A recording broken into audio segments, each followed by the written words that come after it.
Hello everyone, Shri IAS academy में आपका स्वागत है। जैसा कि आप जानते हैं कि श्री आईएएस एकेडमी ने भारतीय राज्य व्यवस्था डेली क्विज सीरीज की शुरुआत की है। अपने इस डेली क्विज सीरीज के अंतर्गत ऑलरेडी हमारे 9 पार्ट आ चुके हैं। उम्मीद है कि आपने उन सभी 9 पार्ट्स को न केवल कवर किया होगा बल्कि ये भी समझा होगा कि यूपीएससी प्रीलिम्स में आने वाले प्रश्नों को आपको किस तरीके से सॉल्व करना है और किस प्रकार की मिस्टेक से खुद को बचाना है।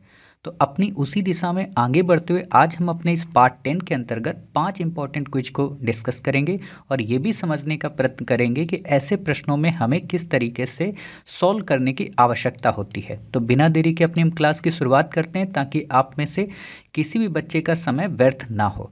तो आज का जो हमारा पहला प्रश्न है काफ़ी सिंपल है और आप में से अधिकांश बच्चों ने जब पॉलिटी की क्लास पढ़ते हैं और वहाँ पे जब आप संघ एवं राज्य क्षेत्र का टॉपिक पढ़ते हैं तो वहाँ पे आपको ये टॉपिक पढ़ने को मिलता है। ठीक है, तो काफ़ी सिंपल प्रश्न है। अगर आपने पढ़ा है या बैक ईयर आपने पढ़ा है तो आप यही सोचकर इस प्रश्न को सॉल्व कर सकते हैं। बस ये है कि यहाँ पे थोड़ी सी भाषा शैली बदल दी गई है, तो हम उस भाषा शैली के बारे में बताएंगे और आपको बताएंगे कि इसमें और किस तरीके से आपसे प्रश्न पूछा जा सकता है।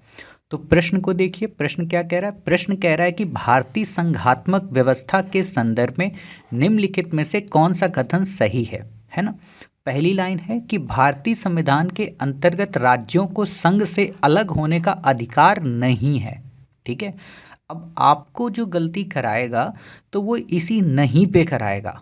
आपको दे देगा कि अलग होने का अधिकार है, और ये इसलिए देगा क्योंकि आपको शुरू में क्या करेगा, 3 से 4 क्वेश्चन दे देगा, उनको आपको सरल लगेंगे और जल्दी जल्दी में आपको यहाँ पे नहीं डाल देगा। जैसे आप में से कई सारे बच्चों ने बचपन में या अभी भी आप एक खेल खेलते होंगे, है ना, कि चिड़िया उड़ी, कौवा उड़ा, है ना, बतख उड़ी, और फिर इसी उड़े उड़े के चक्कर में लोग कह देते हैं गैया उड़ी, है ना, या क्या कहते हैं कुत्ता उड़ा।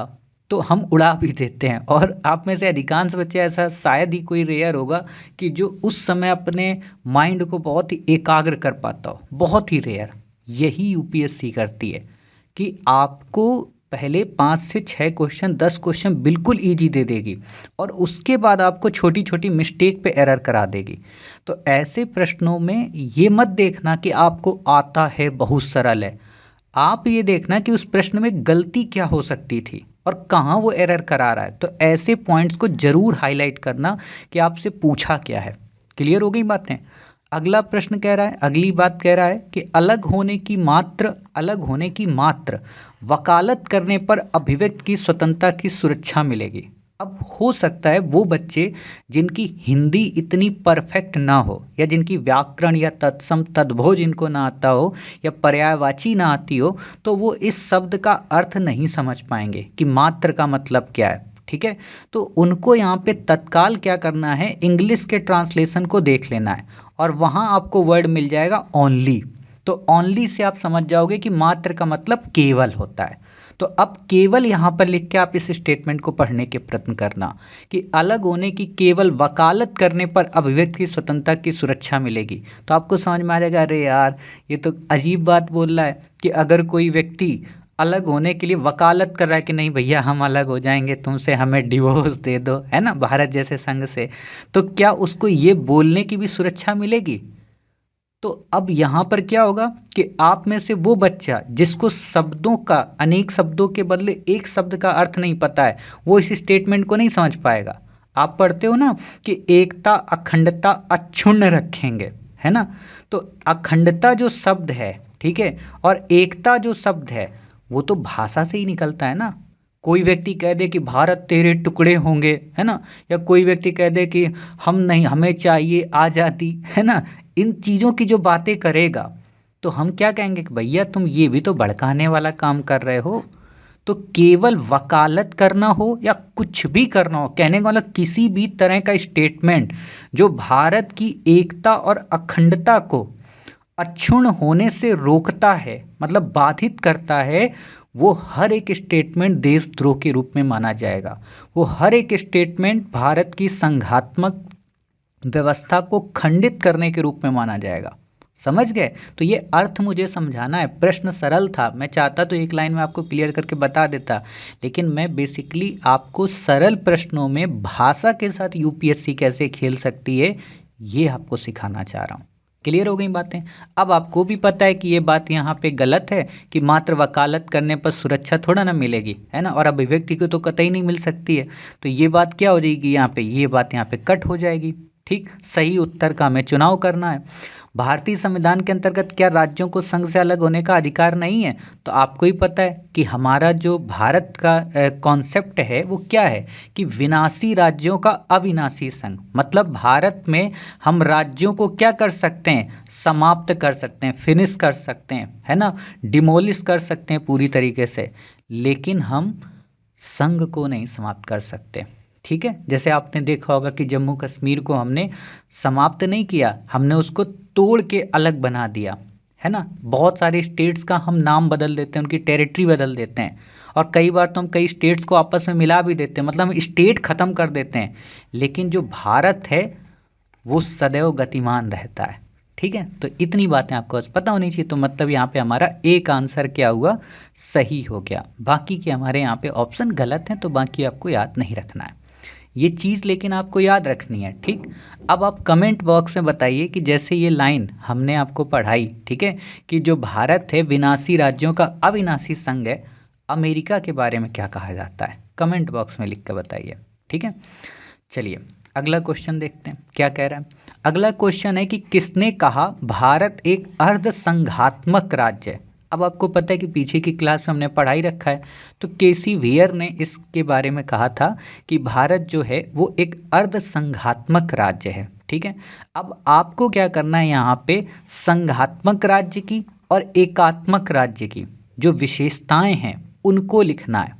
ठीक है, कि शक्तियों का पृथक्करण का संबंध किससे है, एकीकृत न्यायपालिका का संबंध किससे है, स्वतंत्र न्यायपालिका का संबंध किससे है, द्विसदनी विधायिका का संबंध किससे है। ठीक है, या क्या कहते हैं, केंद्र में शक्तियों केंद्र को आपातकालीन शक्तियां प्राप्त होना, या राज्यपाल की नियुक्ति होना, है ना, या सिविल सेवाओं के बारे में, इन सारी चीज़ों के बारे में आप बताना कि इनमें कौन कौन विशेषता संघात्मक है और कौन कौन विशेषता एकात्मक है। आप यहाँ पे लिख सकते हो, नहीं तो एक काम करता हूँ, मैं आपको लिखाई देता हूँ, तो कहाँ आप ढूंढोगे, आप खुद ही कहोगे कि सर कहाँ हम ढूंढेंगे।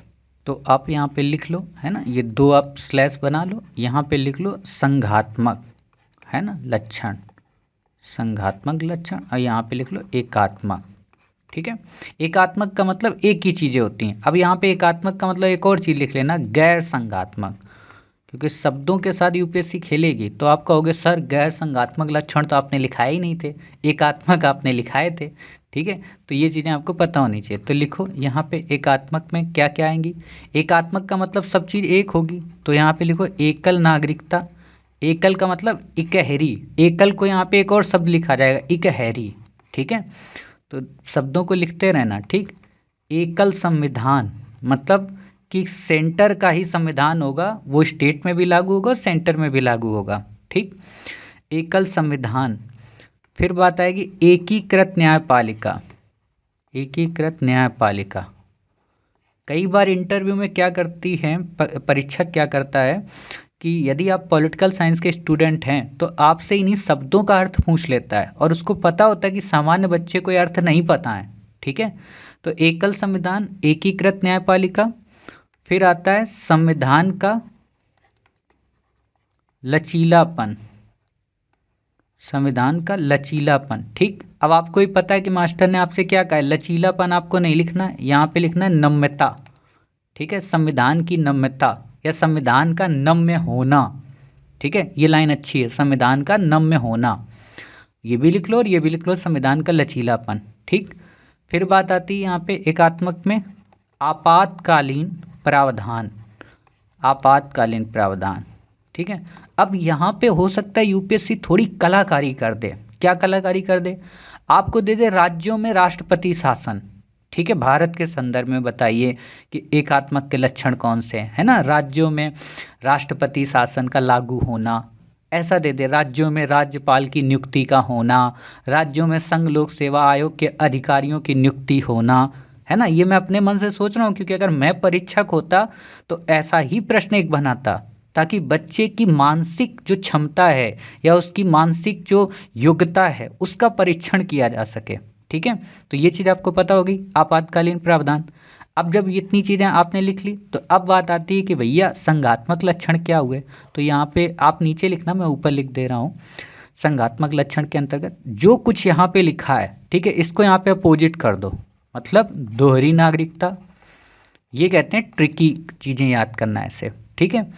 दोहरी नागरिकता, फिर यहाँ पे शक्तियों, अच्छा यहाँ पे एक और चीज़ आ सकता है, शक्तियों का केंद्रीकरण, ठीक है, एक विशेषता और लिख लेना, शक्तियों का केंद्रीकरण, शक्तियों का केंद्रीकरण या शक्तियों का पृथक्करण न होना, है ना, या शक्तियों का अविभाजित होना। ये सारी लाइनें आप लिख लो क्योंकि किसी किताब में आपको नहीं मिलेंगी, है ना। शक्तियों का अविभाजित होना या शक्तियों का केंद्रीकरण होना, ठीक, ये क्या है, एकात्मक लक्षण। और यहाँ पे क्या आएगा, शक्तियों का पृथक्करण, पृथक्करण, रुको लिख लो सही से, पृथक्करण या विभाजन होना, ठीक है, ये संघात्मक का लक्षण है। लिखित संविधान होना, ठीक है, ये भी क्या है, संघात्मक का लक्षण है। संविधान की सर्वोच्चता या संविधान का सर्वोच्च होना एक ही बात है, संविधान की सर्वोच्चता, ठीक है। यहाँ लचीलापन लिखे थे, यहाँ लिखो संविधान का कठोर होना या संविधान की कठोरता या अनम्यता, ठीक है, अनम्यता। वैसे अपने बच्चे का नाम नम्यता या अनम्यता रखना आप लोग, है ना, अच्छा नाम है। और वैसे भी जब आपके बच्चे अच्छे हो ना तो मुझे फ़ोन कर लेना, मैं आपको अच्छे अच्छे नाम बता दूंगा संस्कृत के, है ना। मैं तो अपने बच्चे का नाम श्री रखूँगा, है ना, देवी अगर हुई तो, और देवी ही ठीक है फिलहाल, क्योंकि देवी देवी होती है, ठीक। तो संविधान की कठोरता समझ गए। फिर यहाँ पे लिखो स्वतंत्र न्यायपालिका, स्वतंत्र न्यायपालिका, और यहाँ पे द्विसदनी विधायिका, जैसे दोहरी नागरिकता है वैसे द्विसदनी विधायिका, ठीक। तो ये चीज़ें आपको यहाँ पे पता होनी चाहिए। हालांकि ये कंपलसरी नहीं है कि दोहरी नागरिकता संघात्मक की विशेषता ही होगी, लेकिन क्योंकि अमेरिका को ध्यान में रखा जाता है तो इसलिए दोहरी नागरिकता की बात आ जाती है कभी कभी, और भी कई स्टेट हैं, ठीक। तो इतनी चीज़ें आपको यहाँ पे याद रखनी थी।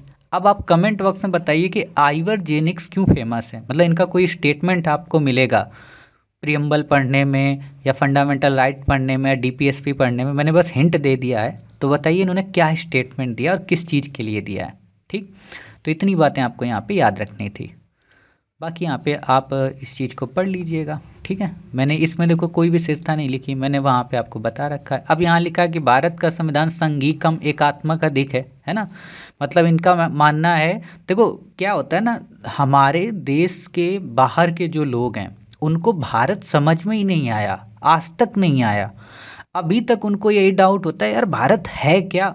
जैसे मैं आपको एक चीज़ बताऊं, मैंने पीछे भी आप लोगों को बता रखा है, जो प्रीवियस बच्चे उन्होंने पढ़ा होगा कि एक बार क्या हुआ था कि आप पढ़ते हो ना पार्लियामेंट्री मीटिंग्स होती हैं वर्ल्ड लेवल पे, ठीक है। तो हमारे यहाँ के पार्लियामेंट के जो हेड, मतलब लोकसभा के जो स्पीकर ओम प्रकाश बिरला जी गए हुए थे, ठीक। और उनका साथ देने के लिए शशि थरूर जी को ले जाया गया था। ध्यान से सुनना, उनका साथ देने के लिए शशि थरूर जी को ले जाया गया था, क्योंकि ओम बिरला जी की इंग्लिश उतनी फ्लुएंट नहीं है जितनी शशि थरूर जी की है, ठीक। और जब पार्लियामेंट्री मीटिंग हुई वर्ल्ड लेवल पे कॉन्फ्रेंस, तो वहाँ पर जो ओम प्रकाश बिरला जी हैं वो पीछे हट गए, वो पीछे बैठ गए या कहीं बगल में बैठ गए और अपना माइक दे दिया शशि थरूर जी को। और उस दिन शशि थरूर जी ने भारत सरकार यानी कि वर्तमान मोदी जी की सरकार या जो बीजेपी की सरकार, उसकी तारीफों के पुल वहाँ पे बांध दिए, ठीक।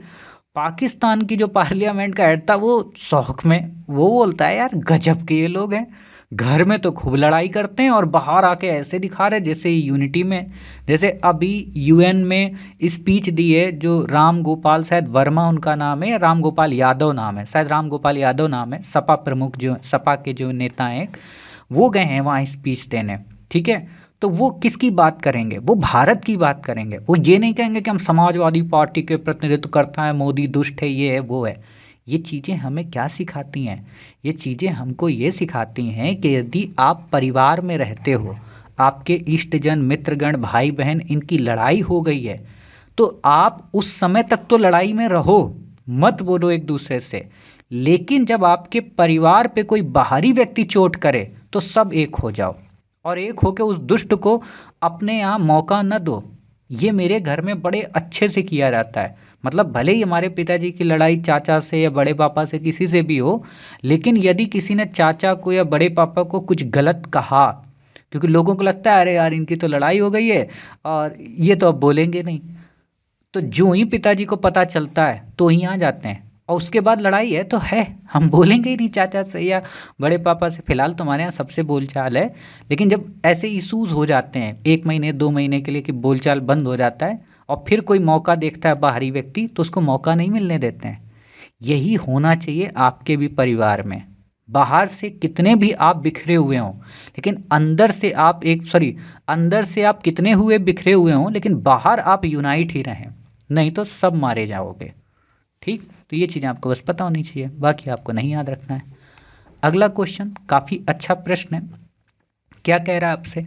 आपसे कह रहा है कि निम्नलिखित वक्तव्यों पर विचार कीजिए और नीचे दिए गए कूट से सही उत्तर चुनिए। कूट का मत देखो, मैंने आपको पीछे भी ये बताया था कि कई बार क्या होगा, केवल कथन और कारण नहीं देगा बल्कि आपके दिमाग का दही करने के लिए एक बड़ा स्टेटमेंट पहले दे देगा।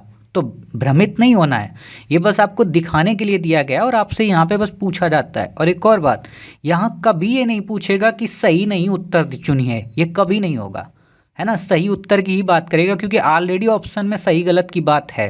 ठीक, और प्रोबेबिलिटी आप पढ़ते हो किसी भी चीज़ को, दो चीज़ को कितनी बार ज़्यादा से ज़्यादा हम सही गलत कर सकते हैं, तो वही चीज़ यहाँ पे होती है। ठीक, अब बात करते हैं इस क्वेश्चन को। तो आपको ही पता है कि जब भी ऐसे प्रश्न आपको मिलेंगे तो आपको क्या करना है, आपको कथन और कारण को चेक करना है कि सही है या गलत है। फिर ये चेक करना है कि इनमें से क्या एक दूसरे की व्याख्या करते हैं या नहीं करते हैं। फिर आपको ये चेक करना है कि यदि कथन सही है कारण गलत है तो पक्का ए और बी नहीं होंगे, सी डी में से कोई होगा। या कारण गलत है कथन सही है ना, या कारण सही है कथन गलत है तो भी सी डी में कोई होगा। और यदि दोनों सही हैं तो सी डी ऑप्शन में कतई नहीं आएंगे, फिर ए बी आएगा और उसमें फिर ये चेक करना होगा कौन किसकी व्याख्या नहीं है। इसके अलावा मैंने आपको ये भी बता रखा है कि कथन हमेशा क्वेश्चन होता है, कारण हमेशा उसका उत्तर होता है। ठीक है, तो अब एक बात बताओ, इस प्रश्न को आप में से अधिकांश बच्चे देख रहे होंगे और इस प्रश्न को देखने के बाद आप में से कईयों को ये लग रहा होगा कि यार ये तो बहुत सरल प्रश्न है ना। लेकिन यही आपकी मूर्खता है कि किसी भी चीज़ को सरल नहीं मानना चाहिए। तो देखो क्या कह रहा है, कथन कह रहा है कि भारत एक लोकतांत्रिक देश है। तो आपको पता है क्या भारत एक डेमोक्रेटिक देश है? अब कुछ कहेंगे ना सर मोदी जी जैसा डिक्टेटर है। देखो ऐसे शब्दों से बचना, है ना। मुझ जैसे पागल मास्टर के चक्कर में मत पड़ो कि मैं मोदी जी को कुछ भी बोल देता हूँ तो आप उसको 100% ट्रुथ मान लो। ठीक है, वो मैं बस आपका मन बहलाने के लिए कहता हूँ। ठीक है, तो यदि आपसे अगर कोई व्यक्ति इंटरव्यू में बोले क्या आपको लगता है कि मोदी जी एक डिक्टेटर हैं, तो आप ये मत सोचना अरे मास्टर ने क्लास में बताया था कि मोदी एक तानाशाह है। नहीं, आप कहना नहीं सर, लोकतंत्र में डिक्टेटर होना असंभव है आज के समय। ठीक है, ऐसे आप बताना।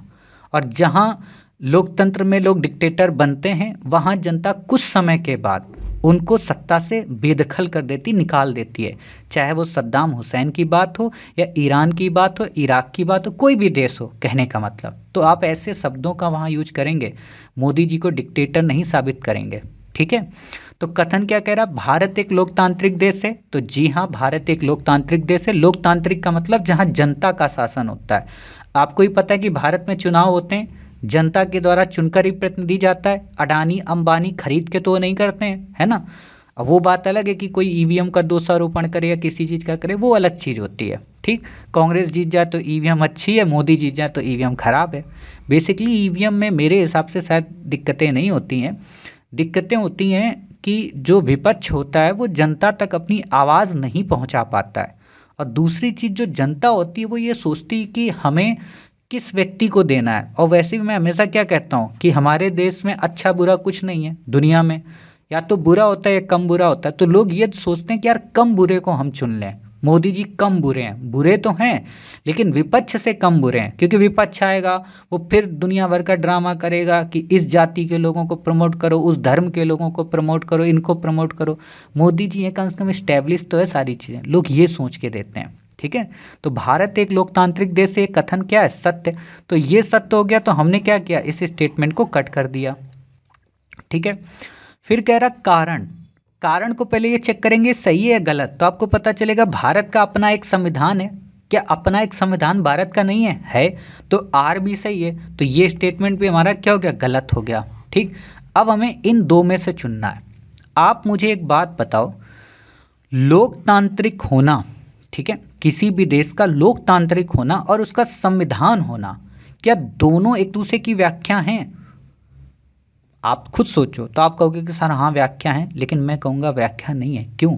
क्योंकि दुनिया में बहुत सारे देश लोकतांत्रिक हैं लेकिन उनका संविधान नहीं है। वो लोकतंत्र की तो बात करते हैं, चाइना है लोकतंत्र की बात करता है, कहाँ संविधान को अपने मानता है। ठीक है, ब्रिटेन है लोकतंत्र की बात करता है, कहाँ संविधान को इतना मानता है, कहते हैं राजा जो कह देगा वही सब कुछ है। समझ गए? तो जरूरी नहीं है कि जितने भी देश दुनिया में हों, ठीक है, जरूरी नहीं है कि दुनिया में जितने देश हों वो सब के सब लोकतांत्रिक हों और उनका एक संविधान हो।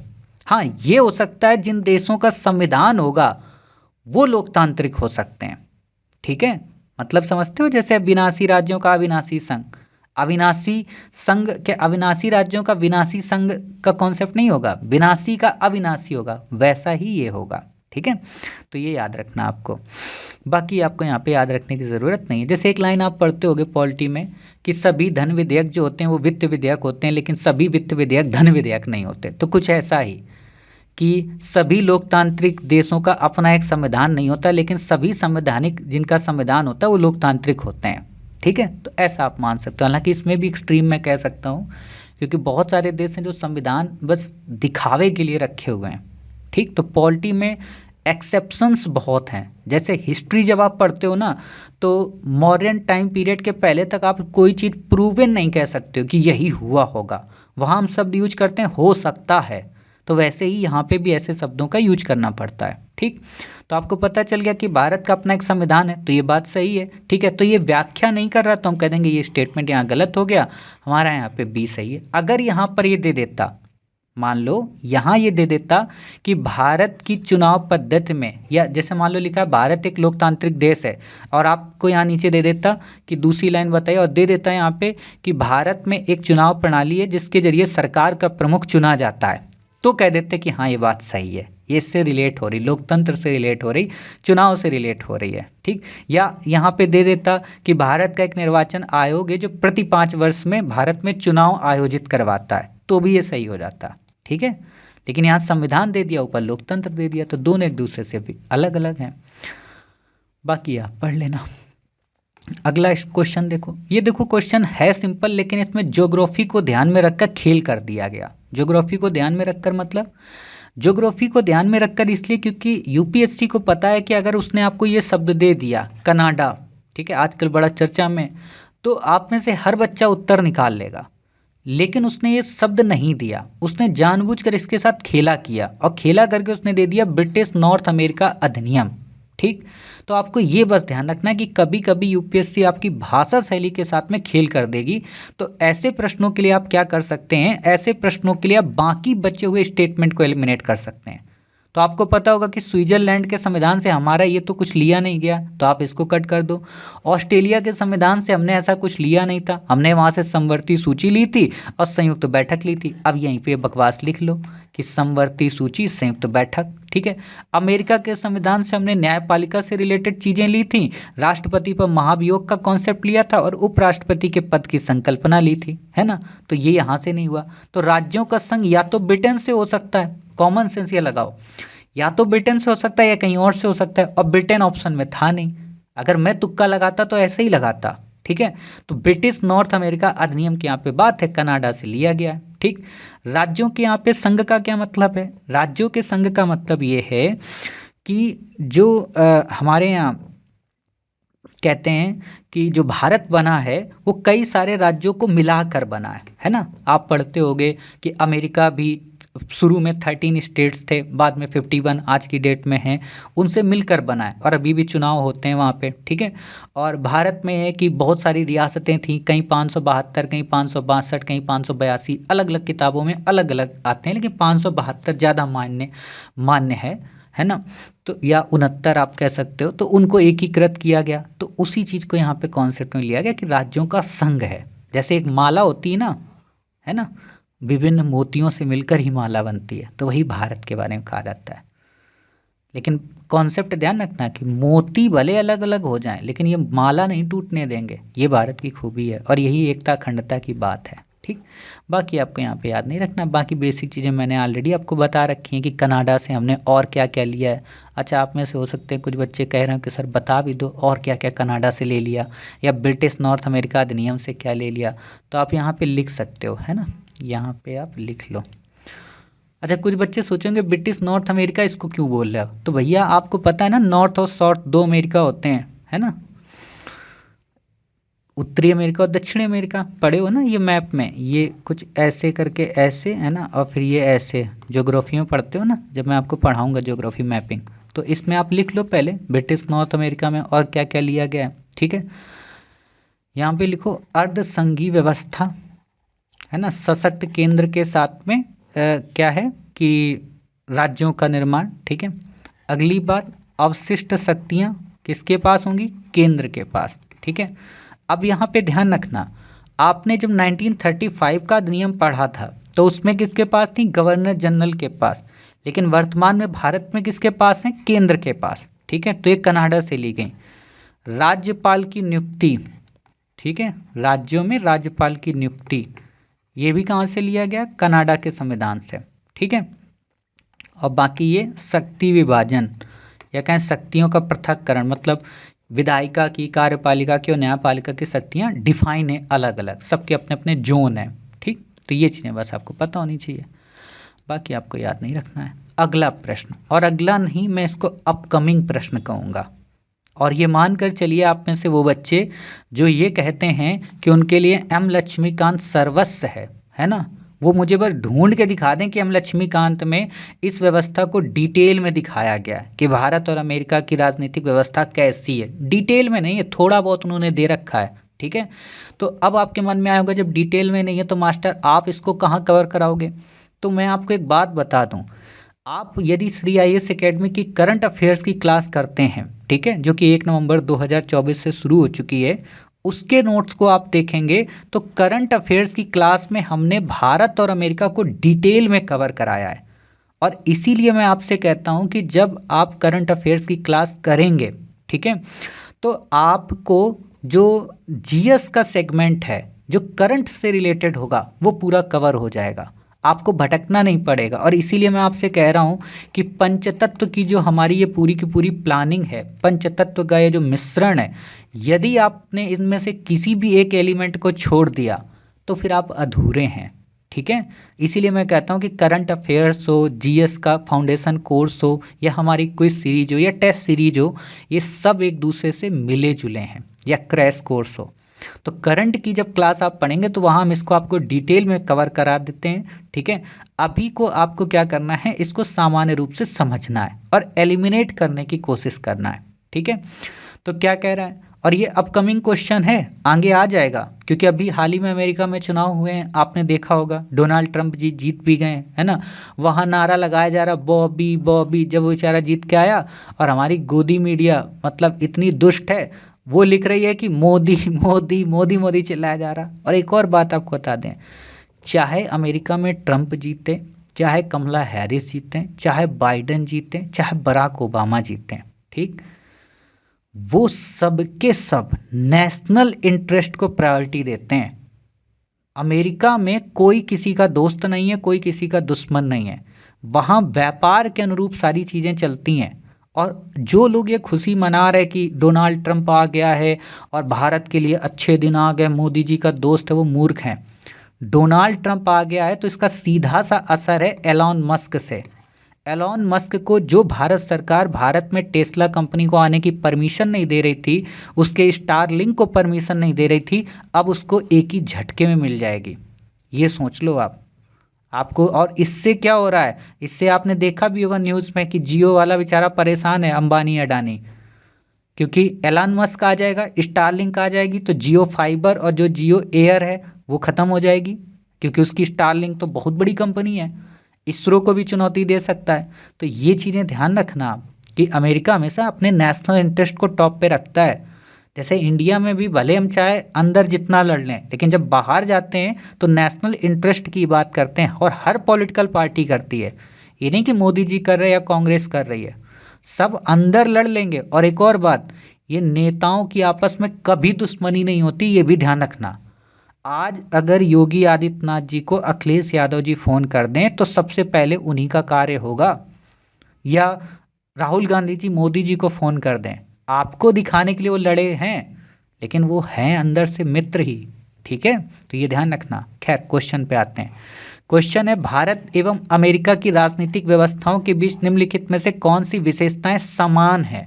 समान पूछा है, कई बार आपसे क्वेश्चन आएगा असमान है, और आप देखेंगे जब करंट अफेयर्स का नोट्स तो वहाँ पे सीक्वेंसिंग में हमने दे रखा है कि समान विशेषताएं क्या हैं, असमान विशेषताएं क्या हैं, फीचर क्या हैं, इलेक्टोरल सिस्टम क्या है, तो वो सब आप वहाँ पढ़ेंगे। ठीक है, खैर क्वेश्चन देखते हैं।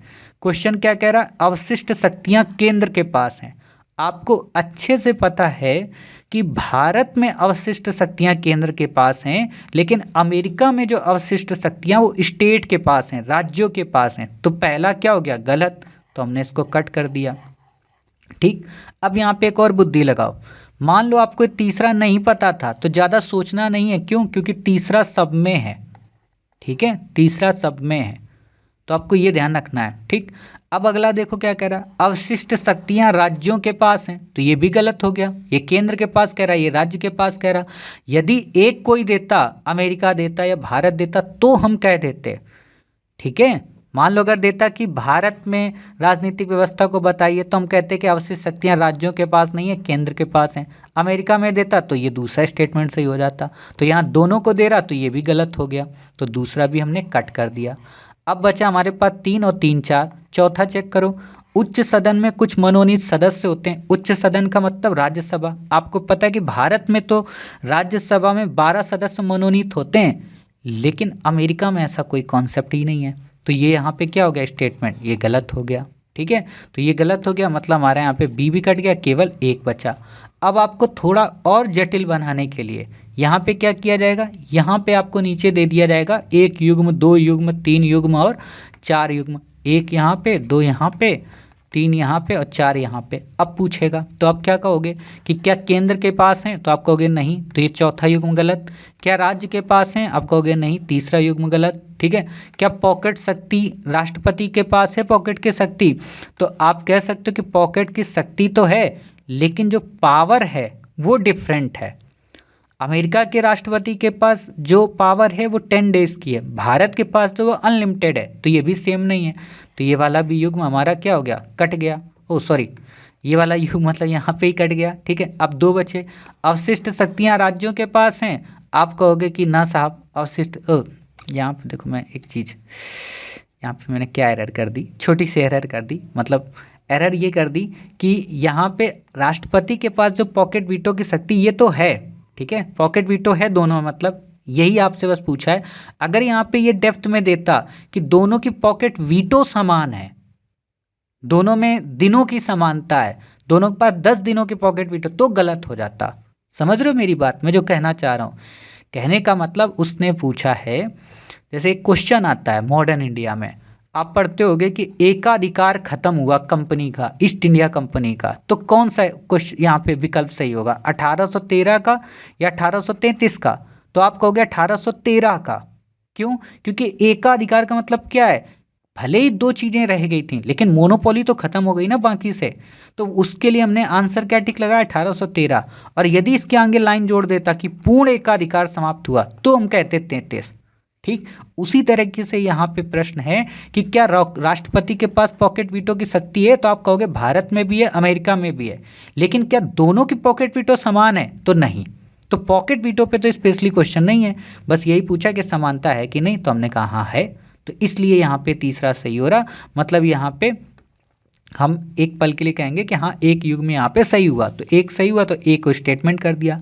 अब कह रहा कि पॉकेट अवशिष्ट शक्तियाँ राज्यों के पास, हम कहेंगे गलत है ये बात, तो ये स्टेटमेंट कट गया तीसरे का। ठीक है, फिर कह रहा कि अवशिष्ट शक्तियाँ केंद्र के पास, हम कहेंगे नहीं भैया गलत, तो ये भी कट गया, तो केवल एक युग में यहाँ पे बचता है। ये चीज़ें आपको यहाँ पे पता होनी चाहिए। ठीक, उच्च सदन में कुछ मनोनीत सदस्य होते हैं, आपको पता है कि ये गलत है बात। ठीक, तो इस तरीके से आप अपने प्रश्न के उत्तर तक पहुंच सकते हैं। आज की क्लास थोड़ी सी बड़ी हो गई, लेकिन आपको ही पता कि आप बहुत कुछ सीखे हैं। तो बिना देरी के अपनी इस क्लास का एंड करते हैं। मिलते हैं अपनी नेक्स्ट क्लास में। अपना ख्याल रखिए, स्वस्थ रहिए।